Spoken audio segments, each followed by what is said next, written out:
Hello दोस्तों, नमस्कार।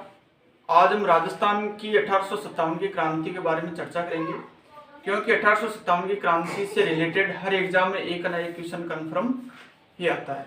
तो हम देखते हैं कि राजस्थान में 1857 की क्रांति के क्या कारण थे, क्यों हुई थी और क्या परिणाम थे इसके, तो उसके बारे में चर्चा करेंगे।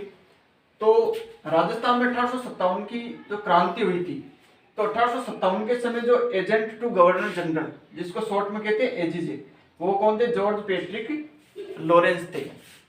अब जो एजीजे थे उसके नीचे होते थे पीए, पॉलिटिकल एजेंट, और पॉलिटिकल एजेंट के साथ में होते थे वहां के राजा या शासक, यानी उस समय कौन शासक थे वहां के। तो हम वैसे देखें तो प्रथम एजीजे थे लोकेट, लेकिन 1857 की क्रांति के समय जो एजीजे थे वो थे जॉर्ज पैट्रिक लॉरेंस, और जो एजीजे के नीचे होते थे वो होते थे पॉलिटिकल एजेंट पीए, और उनके साथ साथ वहां के शासक होते थे, यानी वहां का राजा। अब हम देखेंगे कि जो 1857 की क्रांति है उसका जो मुख्यालय था, यानी कि राजपुताना रेजिडेंट, वो मुख्यालय पहले था अजमेर में। कहां पर था? अजमेर में। और कब था? 1832 में अजमेर में था, लेकिन 1845 में उसको आबू में स्थानांतरित कर दिया। कब? 1845 में। क्यों? क्योंकि जब अजमेर में गर्मी पड़ती है, सेंटर में आ गए राजस्थान के, तो यहाँ के जो अंग्रेज आते थे, इनको यहाँ पे गर्मी लगती थी, तब ये आबू चले जाते थे, और सर्दियों में अजमेर में आ जाते थे और गर्मियों में ये आबू में रहते थे। अब हम देखते हैं कि 1857 की क्रांति के समय वहां पे पीए कौन था, यानी पॉलिटिकल एजेंट कौन था, और 1857 की क्रांति के समय वहां का शासक कौन था। अलग अलग जो रियासतें थी उनमें शासक कौन कौन थे। तो हम देखते हैं कि जयपुर में जो पीए था, जयपुर का पीए कौन था, पॉलिटिकल एजेंट कौन था? वो ईडन था।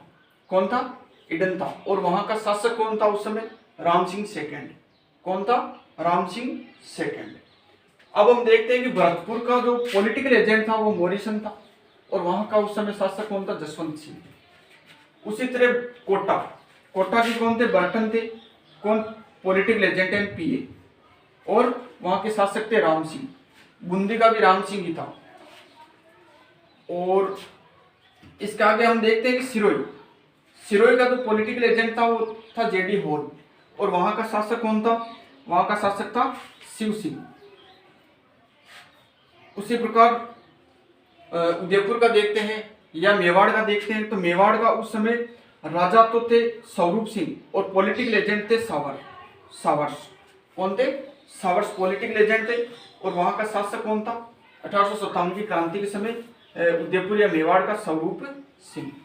अब हम देखते हैं कि मारवाड़ के दो या जोधपुर के दो, यानी जोधपुर का शासक था तख्त सिंह, और वहां का पॉलिटिकल एजेंट था उस समय 1857 की क्रांति के समय मेक मोशन।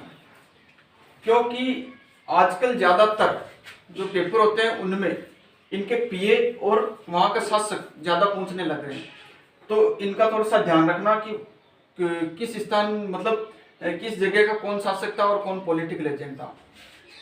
अब हम देखते हैं कि 1857 की क्रांति हुई थी उस समय कितनी छावनियां थी, यानी कि 1857 की क्रांति के समय छावनियां थी 6। नशीराबाद अजमेर में पड़ता है, ब्यावर अजमेर में पड़ता है, एरियनपुरा पाली में पड़ता है, नीमच है ये एमपी में। अब जो नीमच है ये राजस्थान से बाहर थी, यानी जो नीमच छावनी थी ये राजस्थान से बाहर थी, और ये किसके अंडर में आती थी? यानी नीमच छावनी आती थी, ये आती थी मेवाड़ के अंडर में, यानी मेवाड़ में इसका जो एरिया था वो नीमच छावनी का वो मेवाड़ का था। देवली है ये टॉप में आता है, और खेरवाड़ा है ये उदयपुर में। आगे देखेंगे कि हमने ये तो चेक कर लिया कि किस रियासत के कौन शासक थे और कौन पॉलिटिकल एजेंट थे।